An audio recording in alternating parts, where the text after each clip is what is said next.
Salut à toi, c'est Chris et bienvenue dans cette nouvelle vidéo. Désolé, j'ai pris un peu de temps pour refaire des vidéos. J'étais pas mal pris dans différents projets ces derniers temps, donc tu m'excuseras, j'ai eu un peu moins de temps. Mais voilà, je voulais te faire une petite vidéo sur comment est-ce que tu peux faire grossir ton compte de manière assez rapidement. Alors quand je te dis grossir ton compte de manière rapidement, c'est pas forcément au trading, c'est de manière plus générale, d'accord? Comment économiser, comment faire en sorte de réduire tes dépenses et augmenter tes revenus pour justement faire grossir ton compte le plus simplement et le plus rapidement possible. Avant de commencer, je vais t'inviter à me mettre un pouce en cliquant juste en bas de la vidéo et surtout abonne-toi, c'est très important parce qu'encore une fois, tout ce que je fais, c'est pour développer tes connaissances et tes compétences en trading. Donc vraiment, abonne-toi, c'est important. Alors ce qu'il faut garder à l'esprit déjà, c'est une chose toute simple. Le mécanisme de base, c'est dépenser moins et gagner plus. C'est aussi simple que ça. Après, la difficulté, elle vient de là. C'est comment faire pour dépenser moins et comment faire pour gagner plus. Mais écoute, c'est très simple. On va commencer par la première partie, c'est-à-dire la partie réduction des dépenses. Pour réduire tes dépenses, ce qu'il faut faire tout simplement, c'est de voir actuellement, toi, quelles sont tes charges fixes, quelles sont tes charges variables. Tu vas prendre un fichier Excel. Oui, d'accord, ça peut être chiant, ça peut être, voilà, tu te dis, il faut faire un fichier Excel, il faut faire tout ça. Non, mais tu vas voir, ça te prend 10 minutes à faire et tu sauras exactement où tu en es et les actions qu'il faut prendre justement pour réduire ces dépenses. D'accord? Donc, première chose, tu prends un tableur Excel et tu mets une colonne tout simplement. Tu mets deux colonnes, en fait deux colonnes. Première colonne, charge fixe, autre colonne, charge variable. D'accord? Toi, le but, c'est de diminuer ces deux colonnes-là. Et il y aura une troisième colonne qui concerne les revenus, ce qui rentre dans ton compte. Sur la partie dépenses, charges fixes, tu vas mettre tout ce qui est récurrent chaque mois. Abonnement téléphonique, abonnement internet, abonnement à la salle de sport, abonnement n'importe quoi, Netflix ou autre, loyer par exemple, crédit immobilier, crédit à la consommation, tout ce qui tombe de manière récurrente sur ton compte bancaire, dans le sens où ça sort de ton compte. D'accord? Ça, c'est la partie fixe. Et de l'autre côté, donc juste dans la deuxième colonne de la première partie, tu vas voir la partie charges variables. Les charges variables, ça concerne tout simplement les dépenses que tu vas faire au quotidien, les dépenses que tu vas faire et qui peuvent varier d'un mois à l'autre, qui ne sont pas forcément essentielles dans le sens où tu peux avoir des achats coup de cœur. D'accord? Il y aura une part variable qui concerne la nourriture, tout ce qui est besoin primaire, d'accord, nourriture, voilà, vêtements de base, et de l'autre, des dépenses qui sont inutiles, des dépenses juste pour te faire plaisir, d'accord. Dépenses superflues de vêtements, dépenses superflues d'alimentation, de loisirs. Par exemple, t'acheter beaucoup plus de gourmandises que ce que tu as réellement besoin, d'accord, juste pour te faire plaisir. Les dépenses coup de cœur, achat d'un nouveau téléphone, d'un nouvel ordinateur, c'est un exemple. Ce ne sont pas tes charges fixes, ce sont des charges qui vont arriver une seule fois sur ton compte bancaire, mais ça a un impact dessus. Donc c'est important que tu puisses répertorier ça, d'accord? Tu prends pour les charges variables les 3 derniers mois.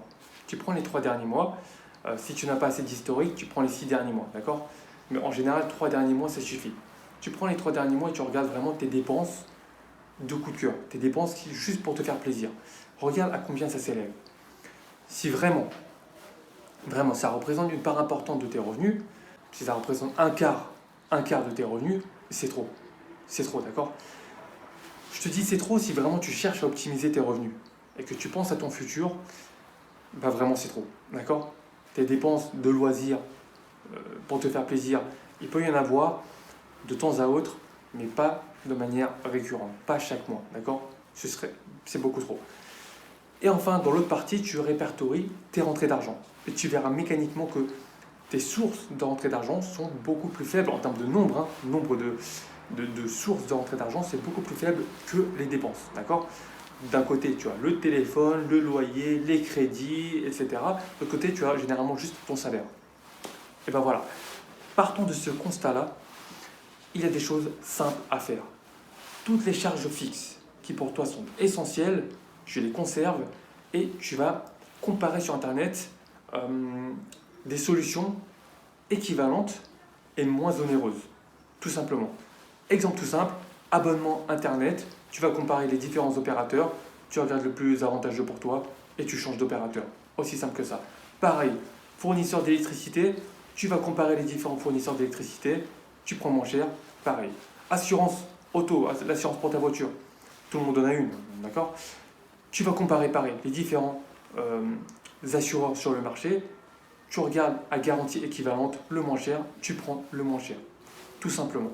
Parmi les charges variables, je t'ai déjà dit ce qu'il fallait faire, éliminer toutes les dépenses superflues de plaisir.